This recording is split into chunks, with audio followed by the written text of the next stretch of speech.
Okay, imagine you're a nobleman back in 17th century Russia and you've got this, fashionable beard going on, and bam, you get hit with the beard tax. Yep. Yep. You actually had to pay the government just for having facial hair. Talk about a hairy situation, right? Well, that's just one of the many fascinating little facts we'll be digging into today as we dive into the history of beards. We're joined again by Therity, and we've got a great episode of The Rest is History to guide us. Get ready for some real surprises. It really is remarkable, how something as simple as facial hair can get so tangled up with, well, everything really. hmm Culture, religion, politics, you name it. Right, so let's rewind all the way back to the beginning, the ancient world. Our historians tell us that in ancient Greece and Rome, beards were seen as these like symbols of masculinity, wisdom, even divine favor. Like picture Zeus. He practically invented the power beard, didn't he? Absolutely. And it wasn't just about, looking good. The ancients really believed that a man's vital heat, his vigor, strength, and yeah, fertility was all reflected in how his beard grew. They Yeah. saw a direct connection between a man's inner strength and his outer appearance. So a big bushy beard basically meant you were a real man. Pretty much. And there are actually some pretty funny stories that illustrate this whole beard fascination. Like Pliny the Elder, he was this Roman naturalist who was absolutely obsessed with, you guessed it, bearded women. He wrote about them like they were these mythical creatures. Okay, hold on. Bearded ladies aside, this whole beard equals virility thing seems like it was pretty common back then.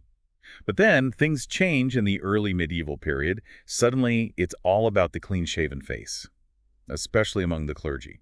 What was the deal with that? Well, it was a very religious time, and the church had a lot of sway. A clean-shaven face became associated with piety, humility, rejecting vanity, all that.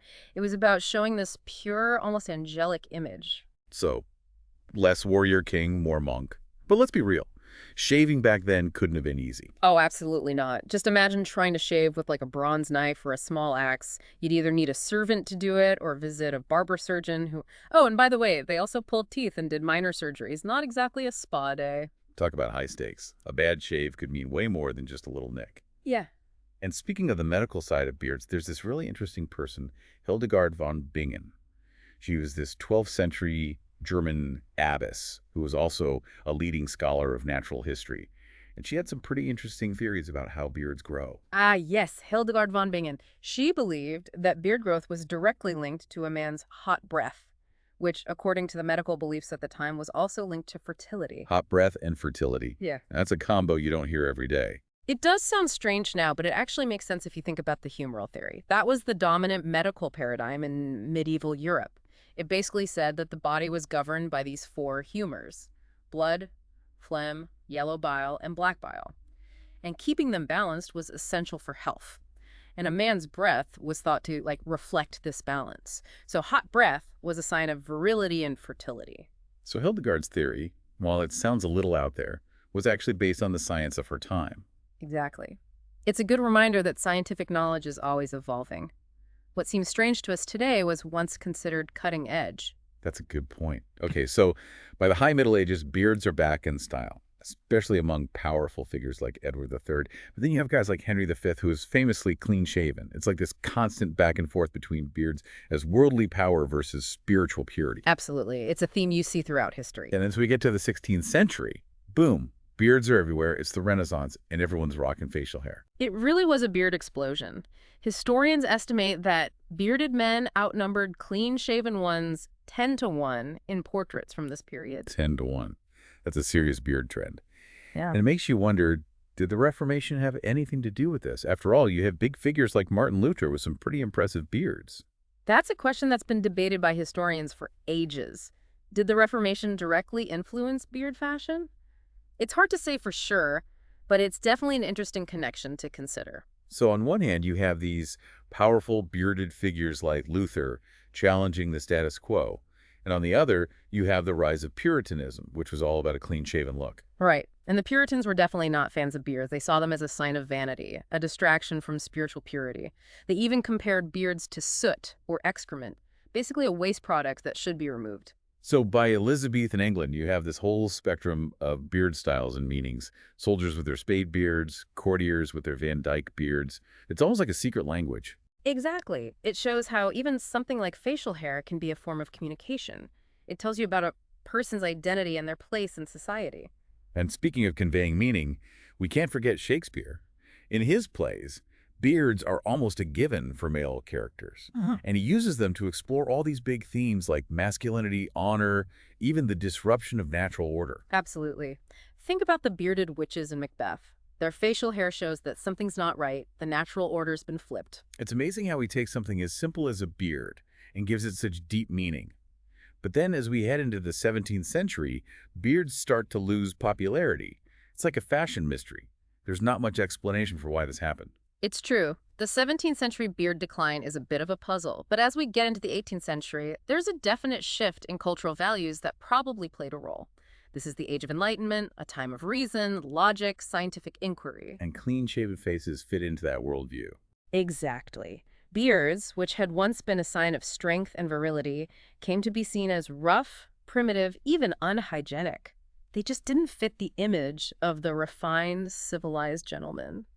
And it wasn't just a change in thinking. The 18th century also saw a, revolution in shaving technology. You mean those fancy Sheffield steel razors and all the new shaving soaps? Exactly. These new inventions made it so much easier and more comfortable to shave at home. For the first time, men could get a nice clean shave without needing a barber surgeon. It's funny how something we take for granted now, like shaving at home, was a big deal back then. But even with these better razors, wasn't it still kind of risky? I mean, no antiseptic, no sterile blades. Oh, you're absolutely right. A little cut could easily get infected, and before antibiotics, that could be really dangerous. In fact, even Henry David Thoreau's brother, John, and Lord Carnarvon, the guy who found Tutankhamun's tomb, died from infections caused by shaving nicks. Wow, that's a good reminder that something we see as totally normal today could have been life or death in the past. But even with those risks, the clean-shaven look was still the thing in the 18th and early 19th centuries. Was there anything that changed that? Well, there's one event that had a surprising impact on beards: the Crimean War. Crimean War. What does a war in the 1850s have to do with beards? So, British soldiers fighting in the Crimea had to grow beards. It was partly practical, beards helped keep them warm in the cold, and partly because they didn't have enough supplies, including shaving stuff. So they were basically growing war beards because they had to. Exactly. But here's the interesting part. Pictures of these rugged, bearded soldiers started showing up back in Britain, and suddenly beards became associated with a masculinity, being tough, even a bit of heroism. So these Crimean War soldiers accidentally started a beard trend. Exactly. And this trend continued into the Victorian era. Beards became super popular. They were seen as a sign of strength, energy, even good health. Think of guys like W.G. Grace, the famous cricketer. He had a big, full beard, and his picture was everywhere, which just made the beard craze even bigger. It's crazy how a sports star could influence something like facial hair fashion. But it wasn't just about how it looked, right? People actually thought beards were good for your health in the Victorian era. Oh yeah, there were tons of theories about the benefits of beards. Some said they could make your gums stronger and prevent cavities. Others said they filtered the air and protected you from bad stuff. Wait, beards preventing cavities? That sounds a little far-fetched. It does, doesn't it? Yeah. But it shows how ideas about health and what's considered hygienic can change over time. So beards were big in the Victorian era. But I'm guessing this beard party didn't last forever. What happened? Did the 20th century kill the beard? In some ways, yes. The early 20th century saw a few things happen that made beards less popular. For one, Pasteur's germ theory made people more aware of bacteria, like the kind they could hide in facial hair. Right. Hygiene was becoming a bigger deal. Exactly. And then there's the rise of corporate culture with its focus on fitting in and looking professional. Beards didn't really fit that image. And then King Camp Gillette comes along and invents the disposable razor blade. Suddenly, shaving is easier and cheaper than ever. Right. It's like everything was working against beards. And don't forget about World War I. Being efficient and looking uniform was so important in the military, and clean-shaven faces became the standard. Oh, and there was actually a French scientist in 1907 who did this experiment. He claimed to prove that kissing a man with a mustache could spread tuberculosis, diphtheria, and even spider legs. Spider legs, that's just creepy. I know, right? But it shows how worried people were becoming about hygiene and how that affected how they saw facial hair. So between germ theory, corporate culture, disposable razors, and wartime hygiene, beards definitely took a hit in the early 20th century. They did. But as you know, trends tend to come back around.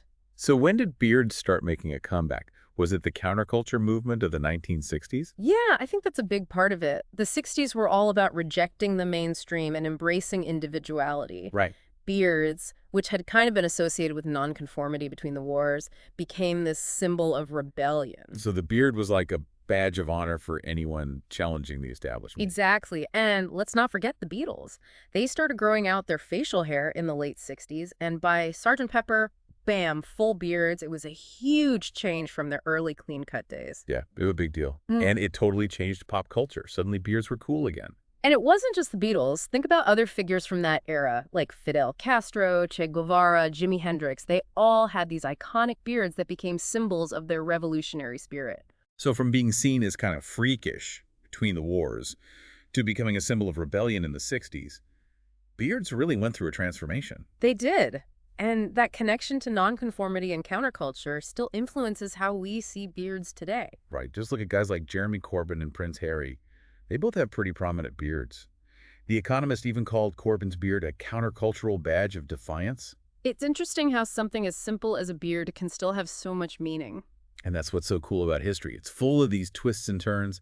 Who would have thought the history of beards would be so tied to everything from religion and science to social status and politics? It's a pretty wild ride. So we've seen beards go through all these crazy transformations.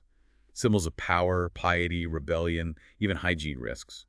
What do you think is behind the current beard trend? Is it just fashion, or is there something more to it? I think it's a mix of things. There's definitely a fashion element for sure. Beards have become trendy, partly thanks to hipsters and social media. But I think there's also a deeper cultural shift happening. What do you mean? Well, men are being encouraged to embrace their individuality and express themselves in different ways. And beards have become a way to do that. It's a way to show off their personal style, connect with history and tradition, even make a statement about their values.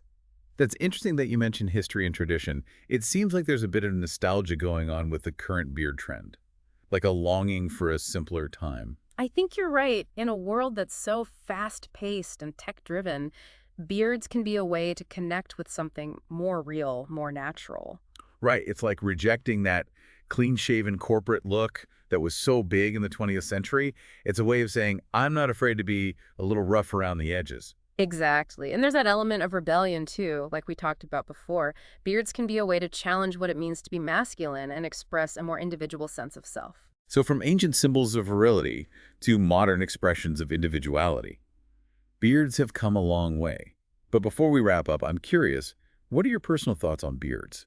Do you think they're attractive? Do they make a man look more distinguished? Well, as a historian, I tend to think about beards from a more analytical perspective. But I have to admit, a well-groomed beard can definitely make a man look more sophisticated. I agree. And there's something about the feel of a beard, you know? It's just so comforting. Maybe there's an evolutionary reason for that.